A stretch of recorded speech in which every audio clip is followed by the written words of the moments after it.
Hello, my internet fans. We're here with another episode of Statboy Rants. This is episode 75.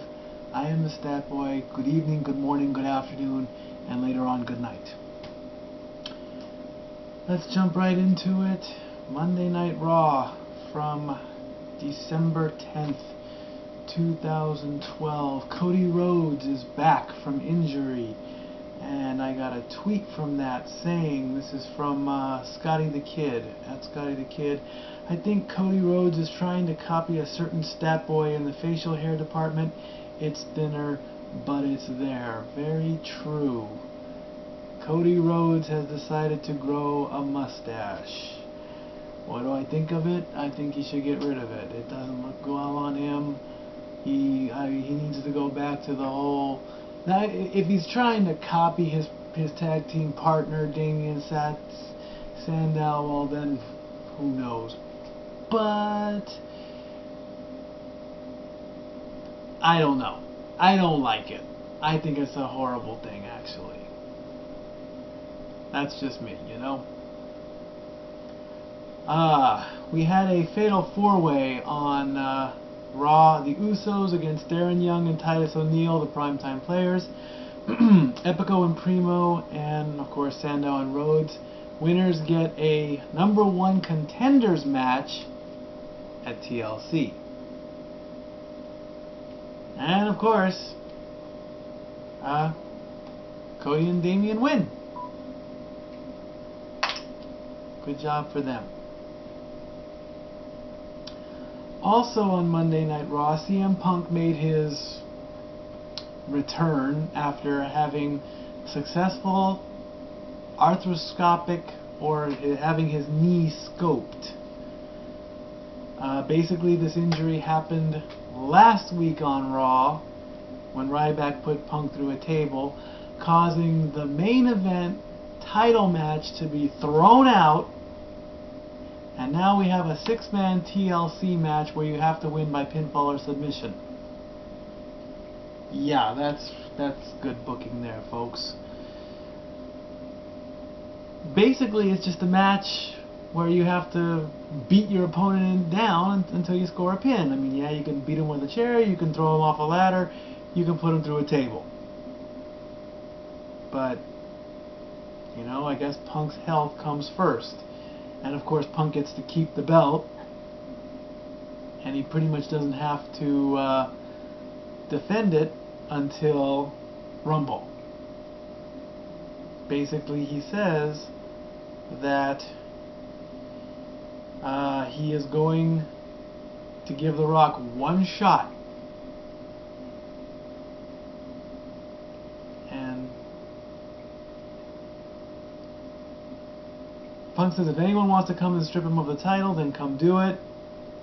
He named off Cena, Big Show, Jericho, all the people he's beaten in the year, you know, and then he says, I will beat The Rock at the Rumble. Hopefully by the Rumble, his knee will be back at 100%. Also, on Monday Night Raw, Cena fought the Big Show. Ooh, that was amazing. AJ fought Vicky Guerrero. Ooh, that was amazing. And of course, AJ went nuclear. That was actually kind of fun. To see AJ take things and throw them all over the place and have Punk console her, well, like I said, this storyline better end by 2013. So, that's all I got to say about that. I was given a YouTube message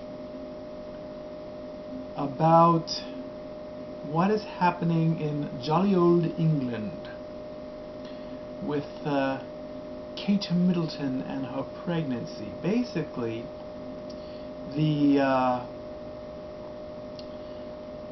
this is from Nappy1987. He's a fan of the channel, and thank you for being a fan. He writes, Hey Statboy, can you make a rant on the prank phone call to the royal family nurse who was attending Kate Middleton, and that phone call led to the nurse committing suicide? I found it shocking and horrifying.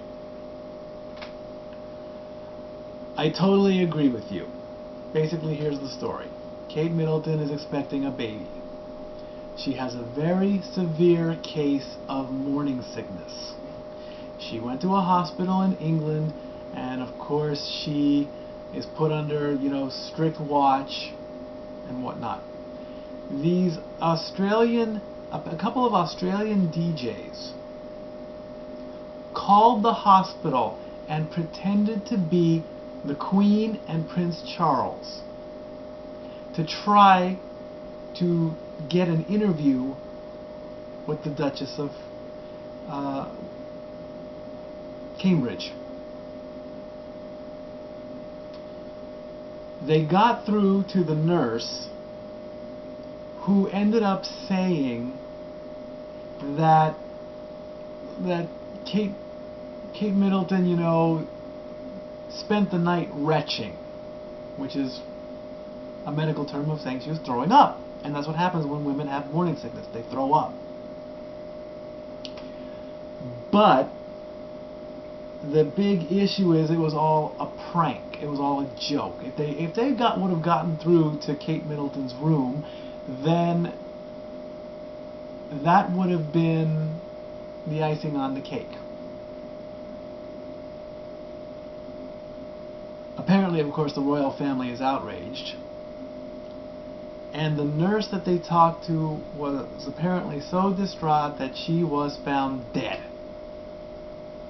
So it goes that a joke has gone way too far, and this happens a lot. I mean, this happens with cyberbullying.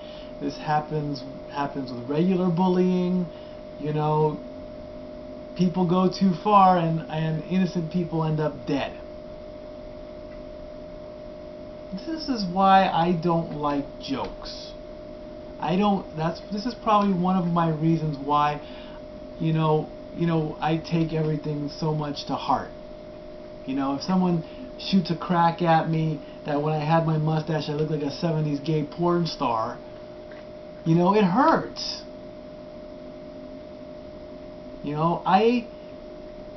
I have a tough time with criticism and constructive criticism and jokes, and words hurt, folks. And I get that there are times where I don't think, which is very hard for me to admit, that I never think, because that's just the way I am, or heaven forbid there is a screw loose with me and I'm just too damn stubborn to figure it out. And if there is something wrong with me, I'm not going to go and fix it, because I'm not going to end up, cross-legged and drooling in a padded room, because that's probably where I'm headed. But words are stronger than bullets, swords, and everything else. Words hurt. So, as much as I would love to preach that, you got to be careful what you say, I could then be the biggest hypocrite in the world. So thank you to Nappy1987. One more quick one here. Hot Wheels 84 with 2Z. Hey Statboy, I have two questions. I know Ziggler can do it, but can Cena actually put on a good ladder match, especially after we saw Aries versus Hardy? And what do you think of Mike Lee and Santorum fighting against the disabled and trying to stop the UN from making it disabled people are not discriminated against in any country? Okay, the second part of that question I need a little more info on. The first part, can Ziggler and Cena put on a good match? Yes. Absolutely. I truly believe that Ziggler and Cena can do that. I don't know about comparing them to Aries and Hardy from TNA, because honestly I don't watch TNA very much. So your quick answer and your quick rant is yes, they can easily do it. the whole Mike Lee and Rick Santorum, I believe, fighting against the disabled. Like I say, I'll have to look into that. Okay, folks, so we are pretty much done. Episode 75 is in the books. I want to thank everybody. I want to thank all my fans for watching. I want to thank everybody for following me on Twitter at LBStagKid1977. Thank you for liking me on Facebook. And I will see you all next time, okay? Until then, Stat Boy out.